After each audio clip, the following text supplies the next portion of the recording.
ರಾಜ್ಯ ಸರ್ಕಾರದ ವಿರುದ್ಧ ಕೋಲಾರದಲ್ಲಿ ಬಿಜೆಪಿ ಜೆಡಿಎಸ್ ಕಾರ್ಯಕರ್ತರು ಬೃಹತ್ ಪ್ರತಿಭಟನೆಯನ್ನು ನಡೆಸಿದ್ದಾರೆ. ವಿರೋಧ ಪಕ್ಷದ ನಾಯಕ ಅಶೋಕ್ ನೇತೃತ್ವದಲ್ಲಿ ಕೋಲಾರ ಜಿಲ್ಲಾಧಿಕಾರಿ ಕಚೇರಿ ಎದುರು ಬೃಹತ್ ಪ್ರತಿಭಟನೆ ನಡೆಸಿದ್ದು, ಹಾಲು, ಪೆಟ್ರೋಲ್, ಡೀಸೆಲ್ ಬೆಲೆ ಏರಿಕೆ ಮತ್ತು ವಾಲ್ಮೀಕಿ ನಿಗಮದಲ್ಲಿ ನಡೆದಿರುವ ಅಕ್ರಮ ಅವ್ಯವಹಾರವನ್ನು ವಿರೋಧಿಸಿ ಪ್ರತಿಭಟನೆ ನಡೆಸಿದ ಬಿಜೆಪಿ ಜೆಡಿಎಸ್ ಕಾರ್ಯಕರ್ತರು ಜಿಲ್ಲಾಧಿಕಾರಿ ಕಚೇರಿ ಆವರಣಕ್ಕೆ ಹಸುಗಳನ್ನು ಕರೆತಂದು ಹಾಲು ಬೆಲೆ ಏರಿಕೆ ವಿರುದ್ಧ ಆಕ್ರೋಶವನ್ನು ವ್ಯಕ್ತಪಡಿಸಿದ್ದಾರೆ. ಪ್ರತಿಭಟನೆಯಲ್ಲಿ ಮಾಜಿ ಉಪಮುಖ್ಯಮಂತ್ರಿ ಹಾಗೂ ವಿಧಾನಸಭಾ ವಿರೋಧ ಪಕ್ಷದ ನಾಯಕ ಅಶೋಕ್, ಮಾಜಿ ಸಂಸದ ಎಸ್ ಮುನಿಸ್ವಾಮಿ, ಮಾಜಿ ಶಾಸಕ Varthur Prakash, JDS MLC Govindaraju, JDS ಮುಖಂಡ ಸಿಎಂಆರ್ ಶ್ರೀನಾಥ್ ಪ್ರತಿಭಟನೆಯಲ್ಲಿ ಭಾಗಿಯಾಗಿದ್ದರು.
ರಾಜ್ಯ ಸರ್ಕಾರದ ವಿರುದ್ಧ ಕೋಲಾರದಲ್ಲಿ ಬಿಜೆಪಿ ಜೆಡಿಎಸ್ ಕಾರ್ಯಕರ್ತರು ಬೃಹತ್ ಪ್ರತಿಭಟನೆಯನ್ನು ನಡೆಸಿದ್ದಾರೆ.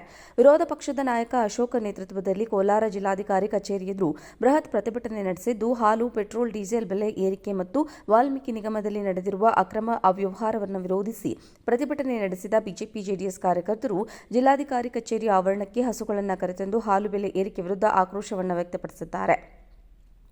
ಪ್ರತಿಭಟನೆಯಲ್ಲಿ ಮಾಜಿ ಉಪಮುಖ್ಯಮಂತ್ರಿ ಹಾಗೂ ವಿಧಾನಸಭಾ ವಿರೋಧ ಪಕ್ಷದ ನಾಯಕ ಅಶೋಕ್, ಮಾಜಿ ಸಂಸದ ಎಸ್ ಮುನಿಸ್ವಾಮಿ, ಮಾಜಿ ಶಾಸಕ Varthur Prakash, JDS MLC Govindaraju, JDS ಮುಖಂಡ ಸಿಎಂಆರ್ ಶ್ರೀನಾಥ್ ಪ್ರತಿಭಟನೆಯಲ್ಲಿ ಭಾಗಿಯಾಗಿದ್ದರು.